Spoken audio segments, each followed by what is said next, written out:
Mitra bisnis, Kompas menulis fraksi PDIP DPRD DKI Jakarta mengaku menemukan 10 sekolah di Jakarta yang melakukan tindakan intoleransi. Tindakan itu antara lain guru yang melarang memilih ketua OSIS non-muslim, siswa beragama Hindu dan Buddha yang harus mengikuti pelajaran agama Protestan, hingga murid non-muslim diwajibkan pakai jilbab ketika hari Jumat dengan alasan penyeragaman pakaian sekolah. Dan untuk membicarakannya lebih lanjut, saat ini kami telah tersambung dengan psikolog Auli Grasinta. Baik Ibu Auli, apa dampak bagi para anak didik bila mengalami intoleransi di sekolahnya, Bu? Kondisi intoleransi itu sebenarnya agak salah ya kalau kita sebut bahwa intoleransi itu adanya di daerah-daerah gitu ya. Bahkan survei 21 kalau saya tidak salah kutip ya, itu bahkan Depok itu menjadi salah satu kota yang paling intoleran di Indonesia begitu ya.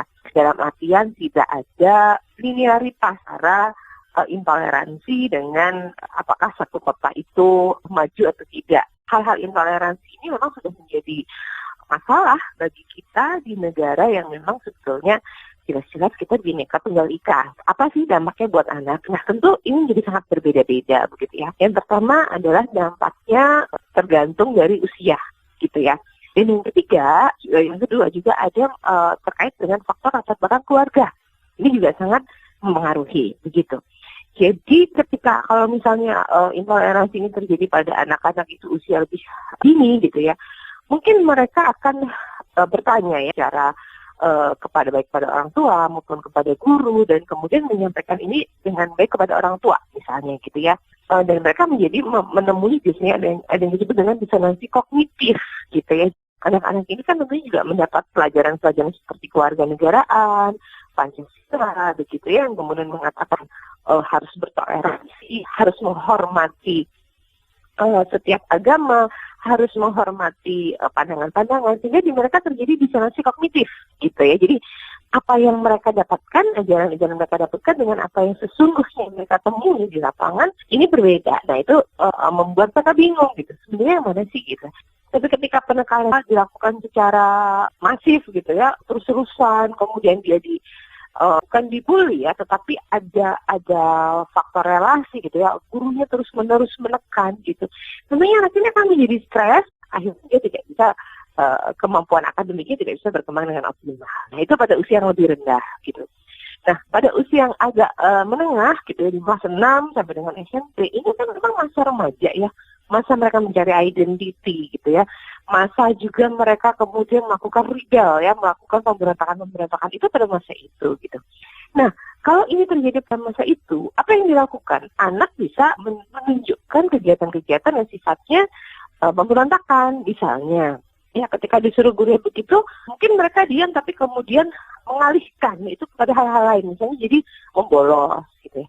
Bilang dari rumah katanya sekolah, tapi ternyata nggak sekolah. Atau bahkan kalau memang dia lebih berani, dia kemudian menyampaikan kata-kata yang kemudian membuat gurunya merasa bahwa ini tidak sopan, sudah bentuk rebel gitu ya. Kenapa? Karena anak-anak pada usia ini sudah mulai bisa berpikir gitu ya, bisa muncul bentuk-bentuk yang rebel gitu. Dan kalau memang ini dia mendapat tekanan terus-menerus dari sekolah ya, yang sangat mungkin terjadi adalah kualitas akademiknya ya, potensi akademiknya, prestasi akademiknya itu tidak bisa menjadi optimal gitu. Akhirnya dia gagal di bidang akademik yang sebenarnya bukan karena kemampuan kognitifnya, tetapi lebih karena adanya tekanan-tekanan, adanya masalah-masalah di luar. Apalagi kalau tinggi lagi level SMA.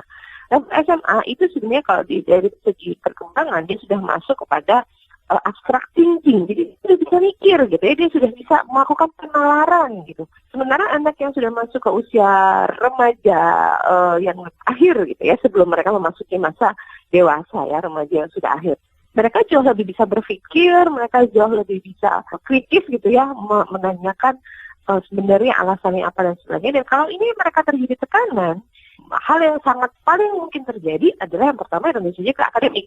Mereka tidak akan bisa optimal pada prestasi akademik. Itu yang pertama.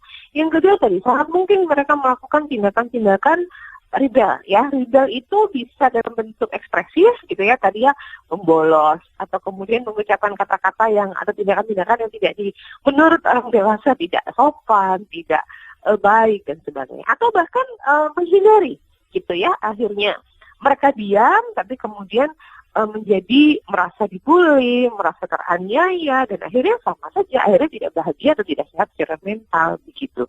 Jadi intinya ketika ada pemaksaan, ketika ada penekanan, ketika ada, ini bisa disebut sebagai perundungan sebenarnya gitu ya, ketika ada perundungan yang dilakukan oleh pihak yang lebih punya kuasa kepada pihak yang tidak punya kuasa, pasti efek psikologisnya terutama kepada kesehatan mentalnya. Nah, kesehatan mentalnya tentu berbeda-beda ya setiap orang, ada yang bisa secara baik sehingga ketika ada tekanan ya nggak terlalu banget ya, tapi ada juga yang kesehatan mentalnya kurang kuat sehingga ketika ada tekanan itu bisa berdampak macam-macam gitu.